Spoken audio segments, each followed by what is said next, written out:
just want to be. But we are what we are, and that's the way it's going to be.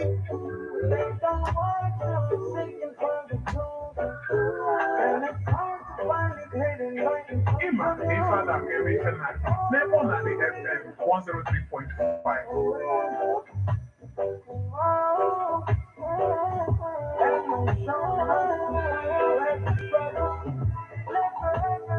Laughing in the bubble. Tell me what's it, this what desire. Control, control, control, control, control. Control, oh we.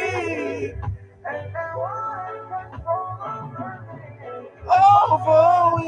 To keep on surviving. Fighting us down.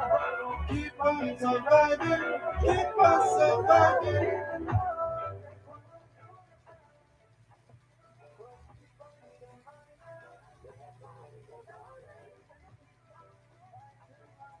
Yes, we'll keep on surviving.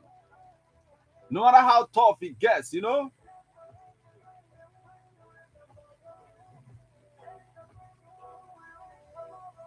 Just believe in whatever you like. You know, all I know is that I believe in the King of Kings and Lord of Lords, Yahweh himself, and anybody who believes in him knows that he will survive.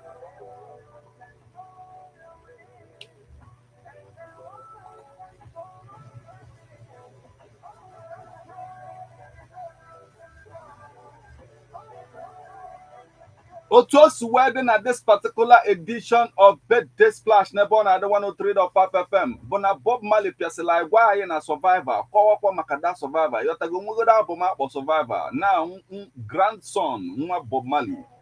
Now nyawa no nwa kuzikita. When I call about this same survivor. So we must survive.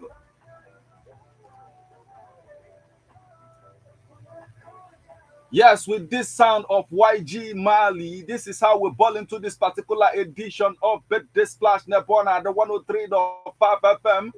And don't worry, then John and Madu Kote no to Sekia, you know, the affirmative. And that's what we are saying. No matter how tough it gets, we will survive. We are going to come out of this. The hardship that is ravaging Nigeria today. Today, a beautiful day, the 8th day of November 2024.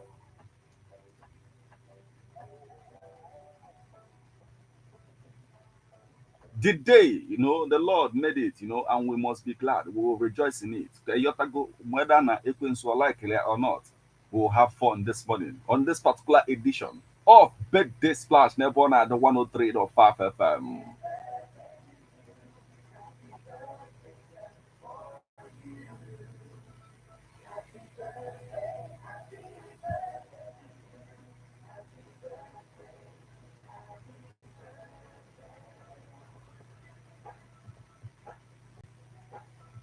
Yes, we have a lot of things to talk about this morning, and you know that this party right here is yours. This is how we are balling into this particular edition because it is said that Ivuajanisi, you know, is judgment of God on people who don't want God but pretends through religion.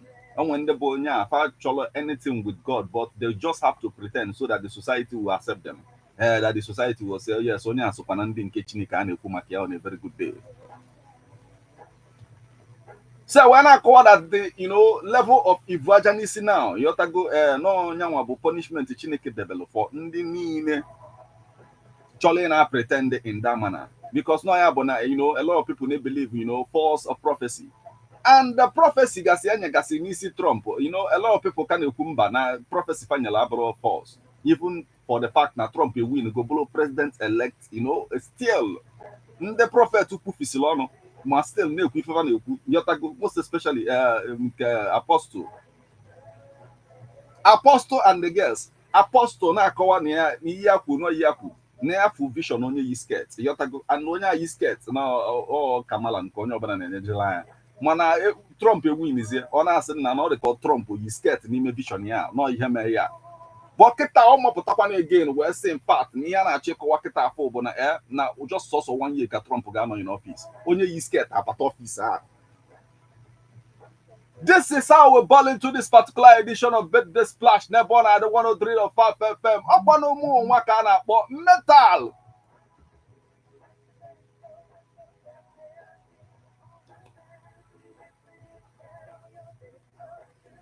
Yes, I want to tell you that a man of God makes you depend on God, and a man of greed makes you depend on him. You know, the more you pay, the more he prays. You have to go to when are they in our society today? On our port to go to Ketafo, you go then.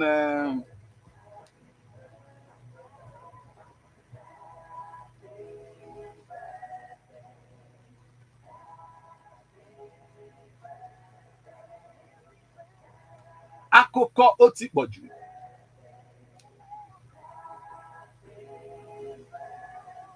Yes, we are here to celebrate you, to celebrate Ndike celebrated today, but the 8th day of November 2024. To go right about it.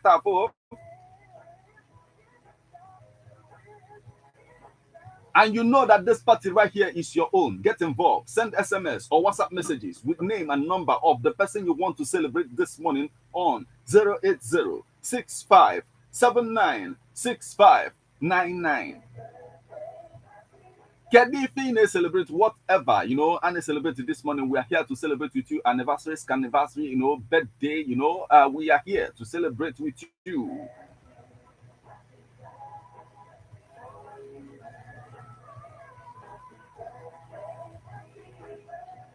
Lady Kana Gia kedu ihe cholo, you know, KDD cholo nota on a very good day. Now we set your standard na wagefa. Say first, he must be educated, he must be a Christian, he must, you know, he will be, you know, a lover of God. A lot of things also to Gasipo Kanko. Also to post he must be rich. You have to go, why are they educated? Otela Kona Bugote na age, you have to ajukwa ya juju again. He hope was your same fact, he should just be good enough. On a drop of the standard little by little. You have to go. As I came education, also don't worry, I'm educated. I will read for the both of us. You have to go.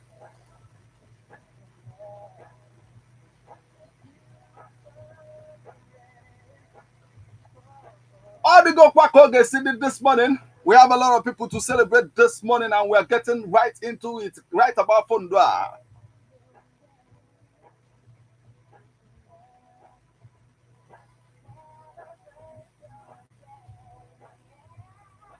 Akoko Otikboju.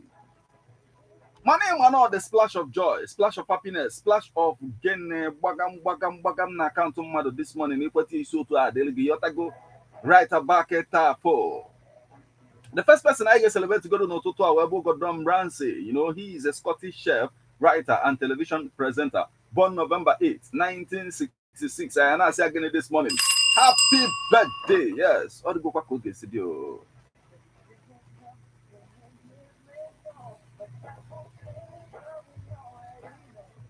Today is also the birthday of Aaron Swartz. He is an American computer programmer and internet political activist. Born November 8, 1986 in Chicago. And I say again, happy birthday. Yes, get involved. Let's celebrate you this morning.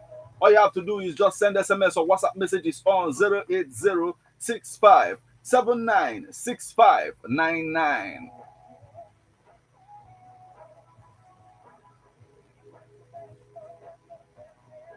Today is also the birthday of Can Yaman. He is a Turkish actor and lawyer, born November 8, 1989 in Istanbul. And I say again, happy birthday.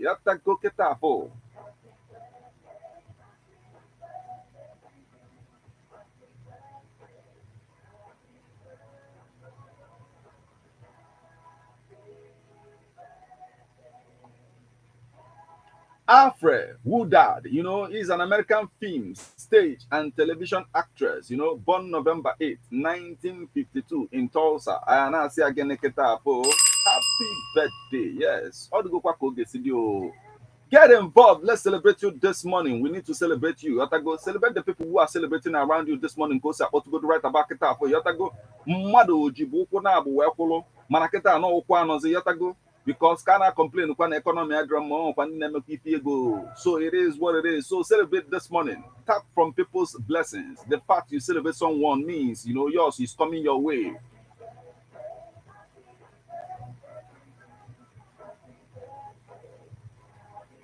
Today is also the birthday of Matilda Ramsey. He's a British actor born November 8th, 2001 in London. And I say again, happy birthday. Yes, I hope a couple.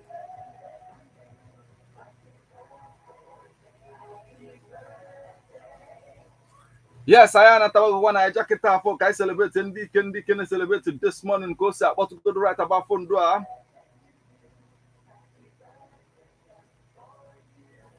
And a lot of people now contemplate go in Israel and Yotago na Iran, Kita. A lot of people need check go to K. Hey, Hana Cheha.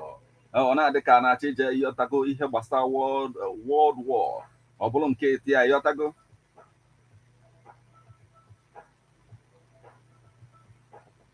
Makambano World War II. Yotago, then I famous here na I complain and Eku Macadaman. On one day can I kusu Yotago Hitler. Actually, we have a son of Brickila. Or not a Brickila. Muka, Muka, Mado, Osiko.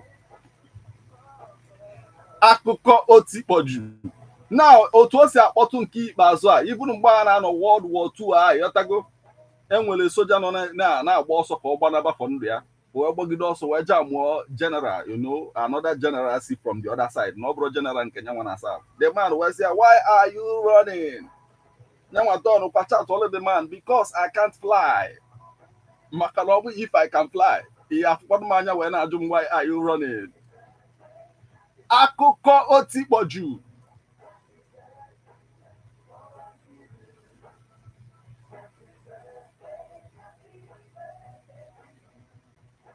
Yes, I am Batagona Jaketa for celebrating Deacon celebrating today, and today is the birthday of former general and Nigerian politician who goes by the name Murtala Muhammad.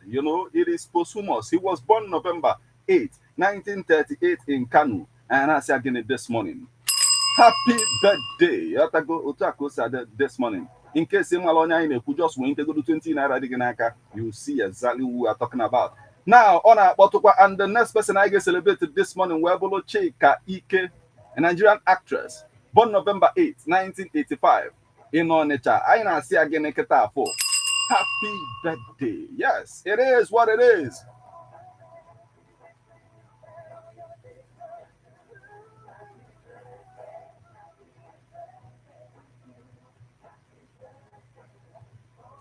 Today is also the birthday of Martin Luther Agwai. He is a retired Nigerian Army general born November 8, 1948. I say again Ketafo. Happy birthday. Hobo Kobo Ketafo.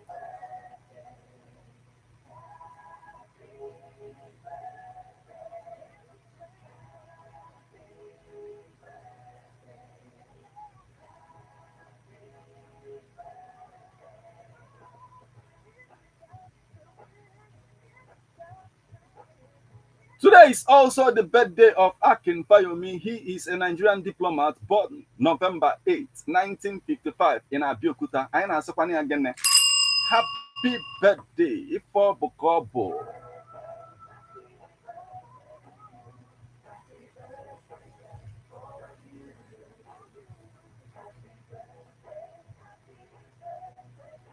Today is the birthday of Joseph Bagobiri. He is a Nigerian Catholic priest or bishop. He was born November 8, 1957 in Nigeria. And I say again, happy birthday, Ihobu Kobo.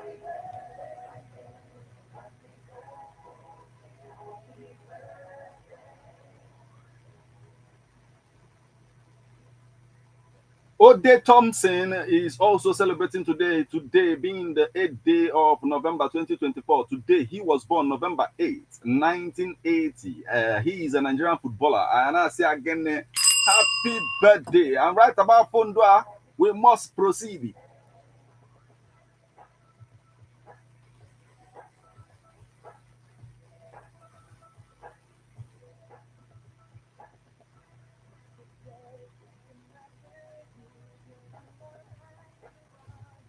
onye kwuru okwu wee sị na the activities of the other room shows that all men are not created equal.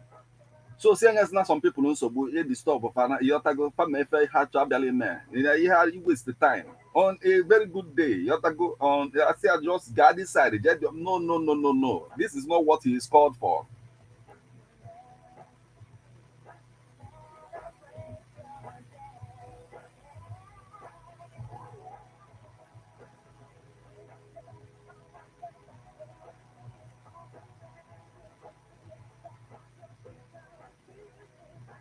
Mmadụ wee na-ekwu okwu wee na-asị ụmụ nwaanyị, if you want a man to love you forever and ever, don't ever talk to him, or and on a very good day wee na-ajụ ya kedu ife dị na fonu gị, kedu nke ọzọ. So ọ sị na onye nwa ka esi ekwu ife dị na onye na-ekwu ife a bụrụkwa nwaanyị divorce go like 3 times, onye na-ekwu ịdị okwu ahụ si ụmụ nwaanyị onye ọbụla wepụ anya bịọtago when it comes to that, lapụ the man ka ọ just nọdụ. Ọ sị na most times na ọ bụrụ just about ikwu dị okwu bụ the problem, because na ọ sị na ụmụ nwoke na before nwoke emepe ọnụ kwuo anything na ọ pịkọsigo ife niile ọ chọrọ ikwu before kwuo ya, mana sometimes na nwaanyị chọọ ikwu nke ya yọtago ọ bụrụ na ọ pịkọlị ya na a very good day, mana o ya ekwufee ya oke, ọ ya enye excessive information, ọ ife ọ na-akọwa ka o si adịgodo this morning. Ọ ya mere o ji wee sị ya agwakwana ya okwu based on ya experience o nwego 3 divorces.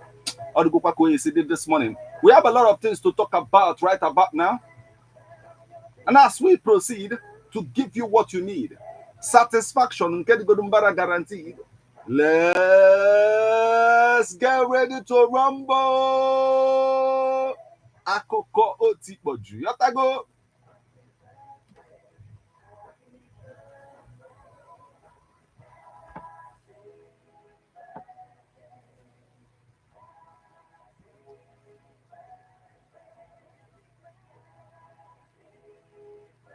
We have a lot of things to talk about this morning. Because na nke ikpeazụ a yotago, the man gwara anyị n'ọnya bụ the babu in the zoo nwere okwu n'ụtụtụ a. O ji nwayọ na-echi yotago nwaanyị na-abịa n'anya warning yotago.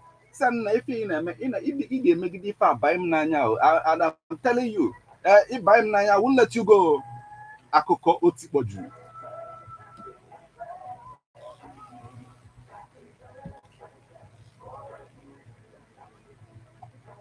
Akụkọ nke izi anyị ji wee mabata n'ụtụtụ a wee bụrụ akụkọ gbastalụ ifemelo na Ụmụahịa, Abia State, nke a bụla ezigbote ife cha, but we have to talk about it so that our people will get to learn from it, so that these things will not repeat themselves. Ihe a ga-akụzigodo one. Now, if you are not, ready for the responsibilities that comes from the activities of the other room, you should stay away from the activities of the other room.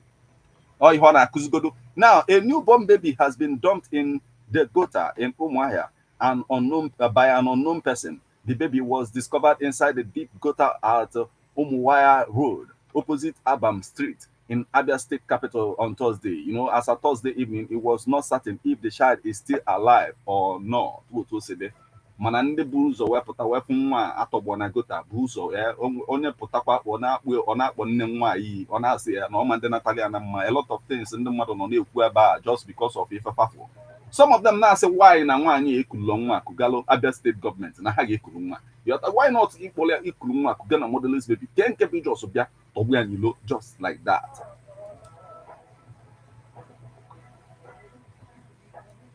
The crowd that gathered at the scene of the incident rained curses on anyone who committed the dastardly act. According to them, the mother should have taken the baby to Abia State government church or a motherless baby's home instead of throwing it away. Now, wow. Anyway, all the go see the ebata this morning. It's on na yaboku. Kedu ka isi wee here? Kedu ife ga-eme prevent this kind of happenings around us? Akụkọ otikpoju.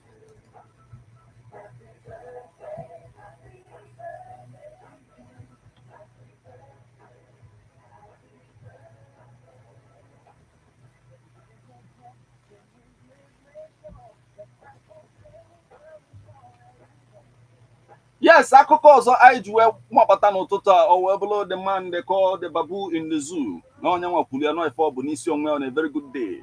Keta afọ ọ na-echi warning na-echisi warning ike.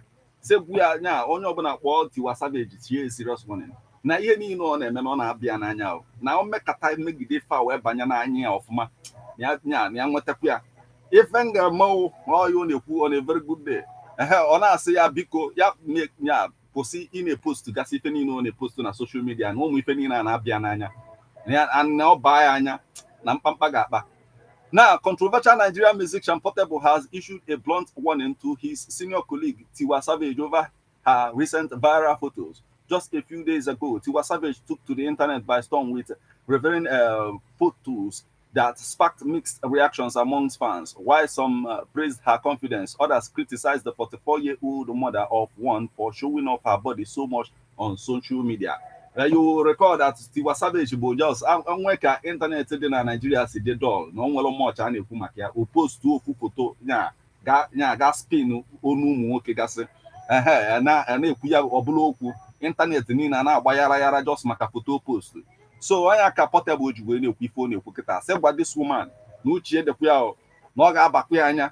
Ọ na-asị na wee reacting during a live session, Portable urged Tiwa Savage to tone down on posting provocative images, stressing that her recent photos had stirred his, activity, the urge for the activities of Zioza Romoyoneku, or say that he suggested that she should reconsider such posts before or posts where, or say reflecting on his younger days, Portable revealed that he had admired Tiwa's music since his teenage years and looked up to her as a respected figure in the industry. Na respect na Portable went on to admit that the recent images had heightened his, attraction towards the woman.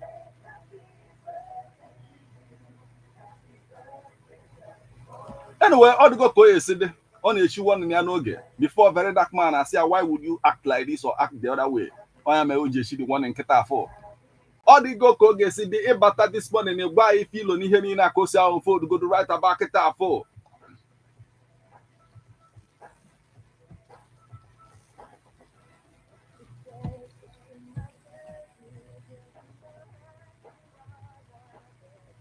Money man, the splash of joy, splash of happiness, splash of again bagam na account mother this morning. Equity also to adigo to the yotago. Akụkọ ọzọ anyị ji wee bata n'ụtụtụ a bụ na enwere ịchọ ka epeli a kind of situation na P Square's home. But this is not the first time I na see Difa yotago from P Square. Nyana nwanne nwoke Peter and Paul ogofana apeli since.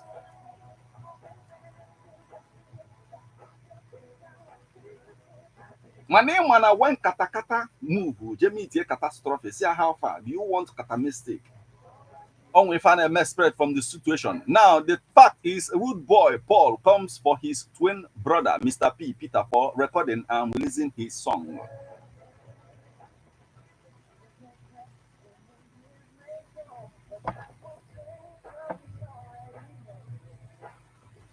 Nekwakosime Paul Okoye, known as Rude Boy, recently criticized his twin brother, Peter Okoye, aka Mr. Peter, for recording and releasing a song that he claims was originally meant for his own upcoming album, set for release next year. Rude Boy expressed frustration, stating that the song was part of his personal project and was not meant to be shared or recorded by anyone else.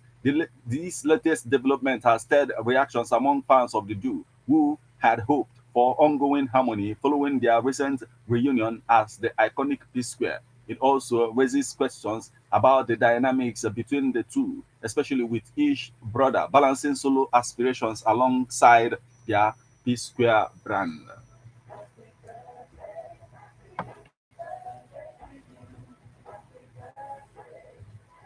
Anyway, the song Keta Aputago, written and sung by Rude Boy, get there. But at the time, Peter Okoye, too, on a very good day, winning audio all out on all platforms. Anyway, all the go said, and we can so to an appeal sometimes, or they can, call a promotion, yotago, because then we can mute. I okay, that winning song with it. I download on Konya, Kamalonya best. Or the Igbo business brain behind the thing. Mana Nekwihoku, or say just a simple thing. Bring 6 songs. Let me bring 6 songs. Submitted my 6 songs to the so-called management. Why re-singing my own song, word for word, song that was supposed to be in my album next year, June. Anyway, all the go say the bata this morning, why feel you go na kind of situation that exists between the man and Peter and the man and Paul. One name Peter, one name Paul. Fly away, Peter. Fly away, Paul. Aketa Fana will come back, Peter, and now sit on the wall for Jonah Haman no where there na pilogo. Oh, high for no to a bate why if you ni heni na kosa on fo.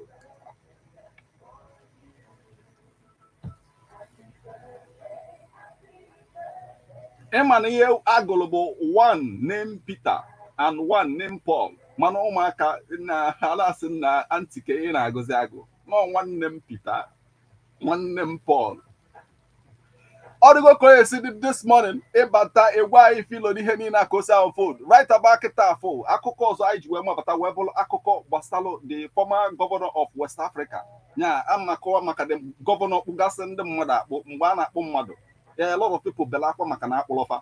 That governor Ugasi, a lot of people. Or Webolo na the former governor of Imo State, Rocha Sokorosha, and well rumors na on Yotago. So he came out to debunk that rumor. Normally Hemelianiade, hell and hate it. One way Fenemianiadema. So it happens that now a better one Nzoji, a close aide to former Imo State Governor Rocha Sokorosha has dismissed rumors about his death, clarifying that the former senator is alive and well. In a statement from Abuja on Thursday, Nzoji explained that a false message circulated widely on social media on Wednesday, November 6, falsely claiming that Okorocha had died in a London hospital. Nzoji noted that Okorocha was seen at his Unity House office in Abuja around the same time these rumors began spreading, and he had recently returned from a visit to Owerri in Imo State. The former governor had attended Chief Emmanuel Iwanyanwu's funeral on Friday, November 1st, and subsequently hosted Deputy Speaker of the House of Representatives, Benjamin Kalu, and other representatives at his Owerri residence. So he urged Nigerians and the global community to disregard the false reports affirming that Okorocha is in good health. Anyway, it's a good thing to hear that no only Fenemia at the end of the day. So only Fenemia at the end. But the truth of the matter, but now when it comes to that Mado or Megase, I can make competition here as I'm talking to you now. Ketafo, the president of Ghana, wepụta statue nke ọkpụ maka onwe ya nke onye nke asị ọkwa ị na-akpọ ndị mmadụ I won't waste that money m ga-aja kwụọ sọsọ nke mụọ onwe m.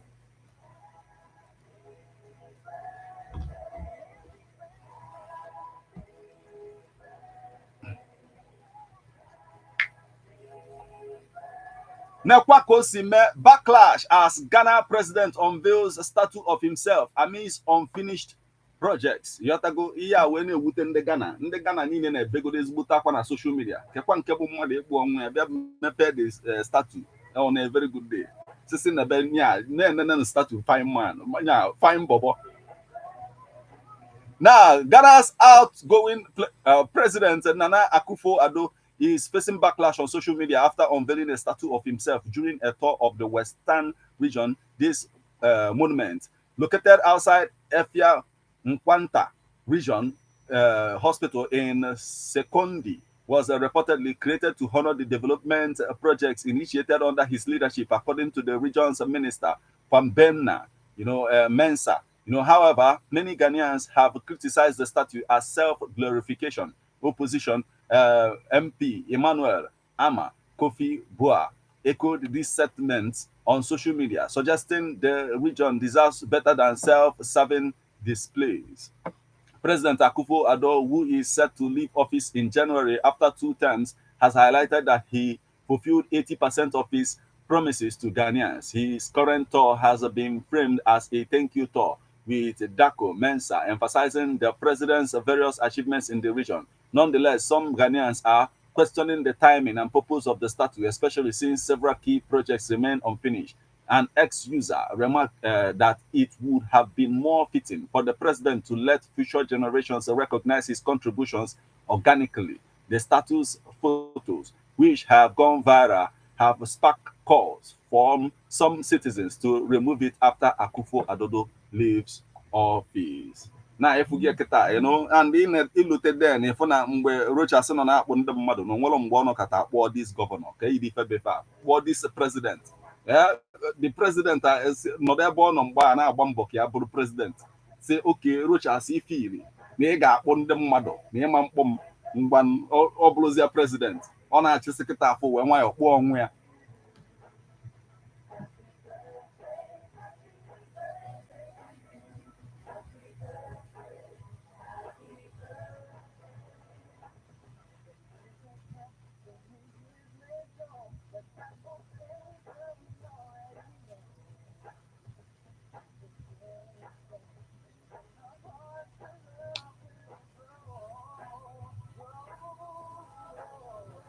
Akụkọ otikpọju.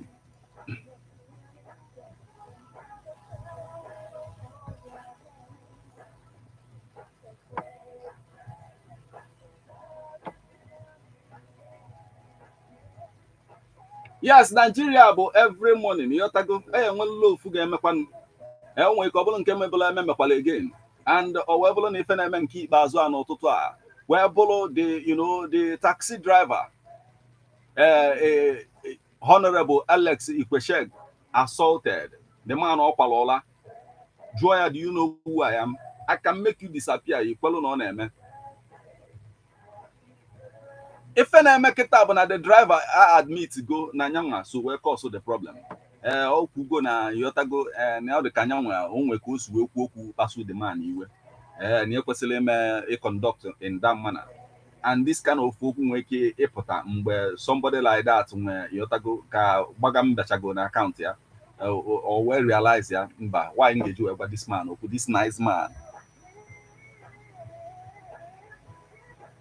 So it is happening now. What happened is that the driver came out to apologize to Nigerians and also apologize to Honorable Alex Ikwechegh, who assaulted him.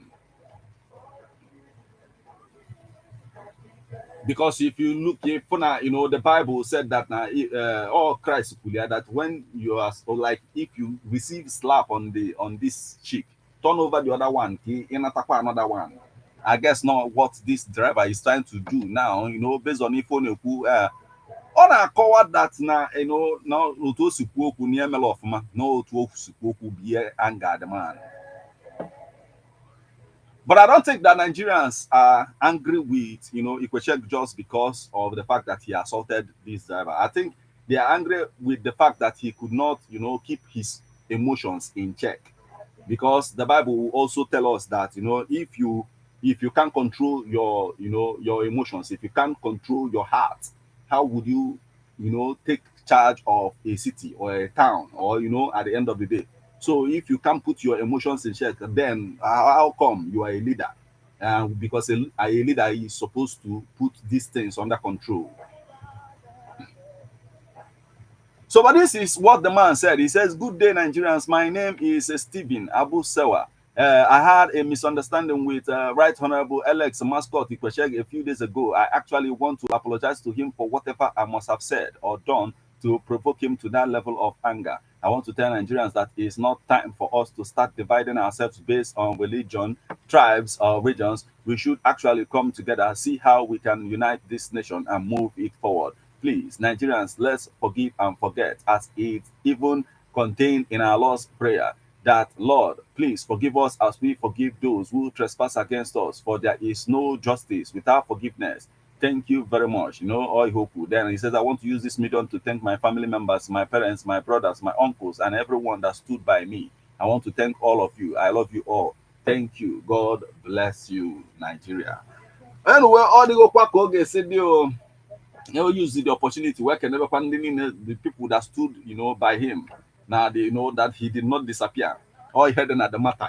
In as much as one yes, and he had sorry for he provoked. But he's grateful that he did not disappear.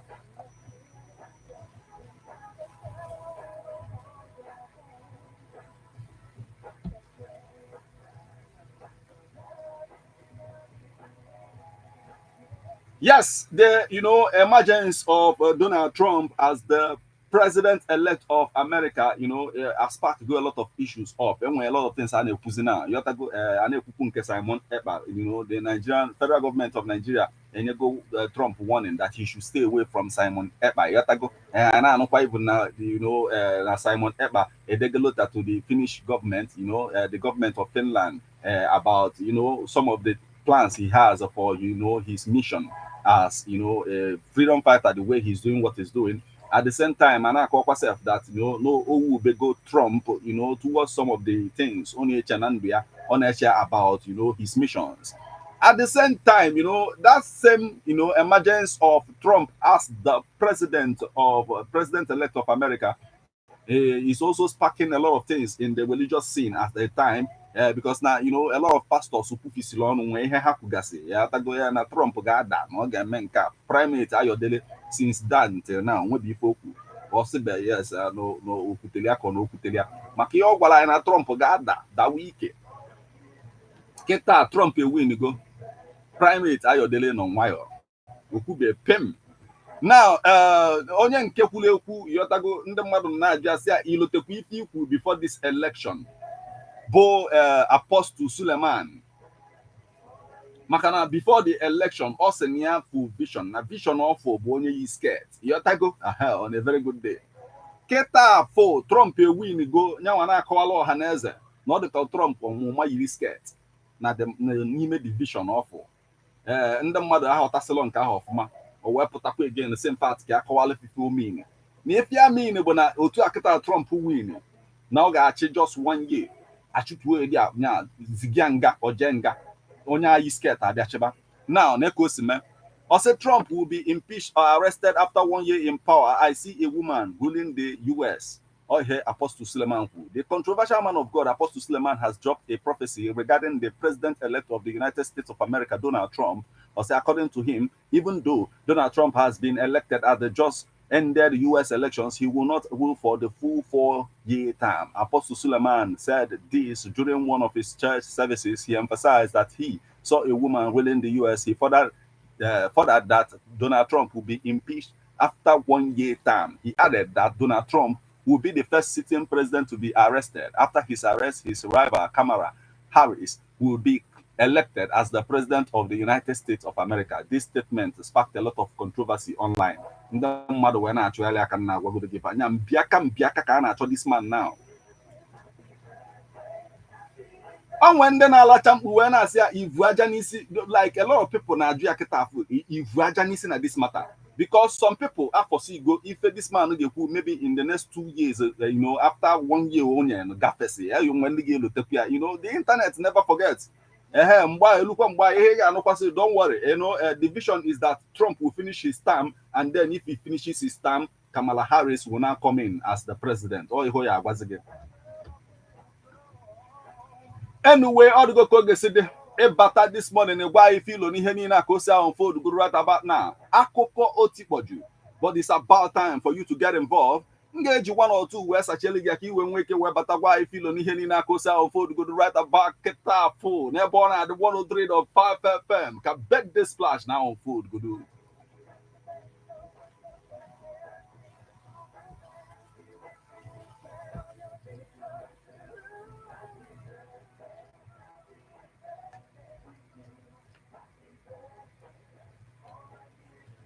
Yes, akụkọ ga-eju esachili ga webụrụ on the political scene because kịta afọ onwe ndị gbakọta yotago almost 51 of them gbakọta wee na-agwa Economic and Financial Crimes Commission bụ EFCC na ha biko this chairman APC na faja egogbu ya yotago fagogbu ya.